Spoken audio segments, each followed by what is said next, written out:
আসসালামু আলাইকুম। একদিন এমন আসবে, রাত অনেক লম্বা হবে, মানুষ ঘুমাতে ঘুমাতে ক্লান্ত হয়ে যাবে, কালো এক ধোঁয়া গোটা পৃথিবীকে ঘিরে ফেলবে, পশু পাখিরা মাঠে যাওয়ার জন্য ছটফট করবে। ঠিক এমন সময় আকাশ থেকে ছোট ছোট আলোর কণিকা দেখা যাবে। মানুষ খুশিতে চিৎকার করতে করতে বাহিরে বের হয়ে আসবে, কিন্তু তারা বাহিরে বের হয়ে অবাক হয়ে দেখবে সূর্য পূর্ব দিকে না উঠে পশ্চিম দিক থেকে উদিত হয়েছে। ঠিক এই সময় মানুষের মনে হবে কিয়ামতের পূর্বের কথা।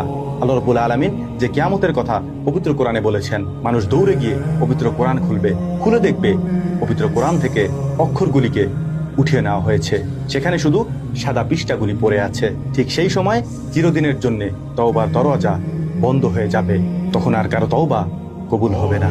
এ সময় গোটা দুনিয়াতে এক ধরনের ঠান্ডা বাতাস প্রবাহিত হবে, সাথে সাথে গোটা দুনিয়াতে থাকা সকল মুমিন এবং নেককার বান্দাদের রূহ কবজ করে নেওয়া হবে। ঠান্ডা বাতাসে রূহ কবজ করার সময় তাদের কোনো কষ্টও হবে না, তারা বুঝতেও পারবে না, তারা টেরও পাবে না। এরপর দুনিয়াতে শুধু থেকে যাবে গুনাহগার, কাফের এবং মুশরিকেরা। এরপর আল্লাহ তাআলার নির্দেশে ইসরাফিল আলাইহিস সালাম সিংগায় প্রথমবারের মতো ফুৎকার দিবেন। প্রথম ফুৎকারে গোটা দুনিয়া কেঁপে উঠবে, ভূমিকম্প হবে, এমন প্রলয়ঙ্করী ভূমিকম্প হবে যে গোটা দুনিয়াতে থাকা সমস্ত মানুষ মারা যাবে, সমস্ত জীবজন্তু মারা যাবে, আসমানের তারাগুলি ভেঙে ভেঙে পড়বে, জমিন ফেটে যাবে, সমুদ্র, সাগর, মহাসাগরের পানিগুলি আগুনে পরিণত হবে। পৃথিবীকে নিঃশেষ করে দেওয়ার পর এমতো অবস্থায় কতদিন থাকবে আল্লাহ তাআলা সেটা ভালো জানেন। এরপর আল্লাহ তাআলা বলবেন, আজকের ক্ষমতার মালিককে, আজকের ক্ষমতা কার? এ সাগর, তোমার বড় বড় ঢেউগুলি কোথায়? এ পাহাড়, তোমার উচ্চতা কোথায়? এ আকাশ, তোমার বিশালতা কোথায়? আজকের ক্ষমতার মালিককে? আল্লাহ তাআলা নিজেই উত্তর দিবেন, আজকের ক্ষমতার একমাত্র মালিক আল্লাহ সুবহানাহু ওয়া তাআলা।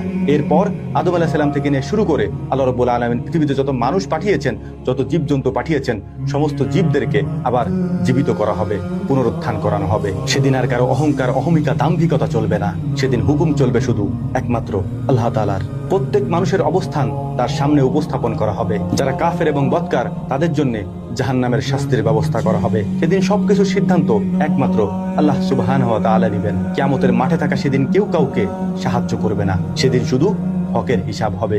নাম্বার 1 আল্লাহর হক, নাম্বার 2 বান্দার হক। আল্লাহ রাব্বুল আলামিন বান্দার কাছ থেকে রবের হক বুঝে নেবেন এবং মানুষের কাছ থেকে বান্দার হক বুঝে নেবেন।